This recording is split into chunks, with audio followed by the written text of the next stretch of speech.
আসসালামু আলাইকুম নমস্কাৰ মই কথা পাতিম অসমৰ বিতৰ্কিত লেখিকা শিখা শৰ্মা শিখা শৰ্মা এটা সময়ত আমাৰ মুছলমানক বহুত ভাল পাইছিল বহুত মৰম কৰিছিল আৰু বৰ্তমান কিয় বেয়া পায় শিখা শৰ্মাই মই সম্পূৰ্ণ কথা জনাম আপোনালোক আশা কৰিছো ভিডিঅটো চাব শিখা শৰ্মাই আমাৰ জাতিটোক বৰ্তমান কিয় ইমান বেয়া পাই আছে জানেনে আপোনালোকে বহুতে জানে বহুতে নাজানে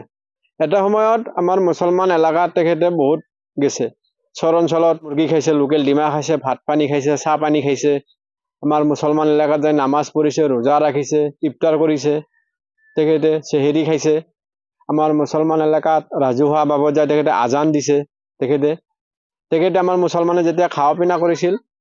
সেইটো সময়ত আমাৰ মুছলমান জাতিটো ভাল আছিল আৰু বৰ্তমান আমাৰ মুছলমান জাতিটো কিয় বেয়া হল জানেনে তাৰমানে খানা পিনাটো শিখা শৰ্মাক নখোৱাই নহয় সেইকাৰণে আমাৰ মুছলমান জাতিটোক শিখা শৰ্মাই বেয়া পায় আৰু এটা কথা হল শিখা শৰ্মাই নগাঁৱৰ পৰা ইলেকশ্যন খেলিছিল নিৰ্দলীয় হিচাপে আপোনালোকে সকলোৱে জানে নিৰ্দলীয় হিচাপে ইলেকশ্যন খেলিছিল কিন্তু তেখেতৰ এটা সপোন আছিল নগাঁৱত নিৰ্দলীয় হিচাপে ইলেকশ্যন খেলি জয়লাভ কৰিব তেখেতে সেই সপোনটো কিন্তু সপোনে হল বাস্তৱ নহল তেখেতে সেইকাৰণে আৰু আমাৰ মুছলমান জাতিটোক ইমান বেয়া পাই আছে আৰু মই এটা শিখা শৰ্মাক আৰু এটা কথা ক'ব বিচাৰিছো তেখেতে কৈছে যে চৰ অঞ্চলত কমেও 5জনকে সন্তান মুছলমানৰ কমেও 5জনকে ল'ৰা বা ছোৱালী চৰ অঞ্চলত মহিলা মানুহৰ মই শিখা শৰ্মা তোমাক ক'ব বিচাৰিছো তোমাৰ কেইজন ল'ৰা ছোৱালী তোমাৰ 3জন ল'ৰা ছোৱালী 3জন আৰু 5জনৰ মাজত কিমান পাৰ্থক্য হৈ আছে তুমি জানানে আৰু হিতুলৈ তোমাৰ ইমান মাথা মাৰিব নালাগে তুমি আমাৰ মুছলমান জাতিটোক তুমি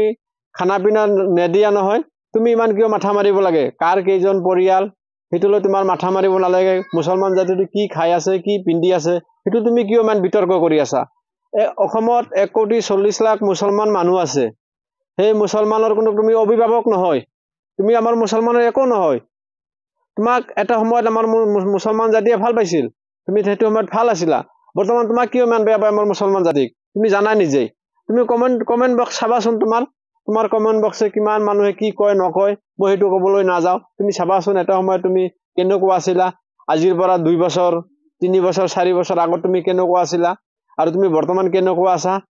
মেইন উদ্দেশ্য দে এটা কথা মই পাহৰি গিছো মোৰ মনত হল শিখা শৰ্মাই বৰ্তমান বিজেপি চৰকাৰৰ হৈ যেটো এজেন্টত কাম কৰি আছে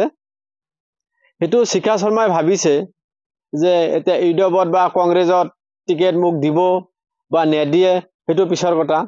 তেতিয়া মই যদি বিজেপি চৰকাৰ বা মিয়া মুছলমান কৰি যদি মই মুখ্যমন্ত্ৰীৰ লগত মোৰ অলপ ভাল হয় তেতিয়াহলে মই 2026 চনত বিজেপি চৰকাৰৰ পৰা অসমত আমি যিকোনো জায়গাত টিকেট পাম টিকেট পালে আমি জিকিব পাৰিম তেতিয়া তুমি টিকেট পাবা এতিয়া জিকাটো তোমাৰ কথা জিকিব পাৰিবা বা নোৱাৰিবা হেতু তোমাৰ নিজৰ কথা আৰু মই লাষ্টত আপোনালোকক এটা কথা ক'ব বিচাৰিছো আপোনালোকে সকলোৱে ভিডিঅটো শ্বেয়াৰ কৰিব যাতে বিতৰ্কিত লেখিকা শিখা শৰ্মাই তেখেতে ভিডিঅটো চাব পাৰে দে আপোনালোকে সকলোৱে ভিডিঅটো শ্বেয়াৰ কৰিব আৰু ভিডিঅটো কেনেকুৱা লাগিছে আপোনালোকে কমেন্ট বক্স খোলা আছে কমেন্ট কৰি আপোনালোকে জনাব জয় অসম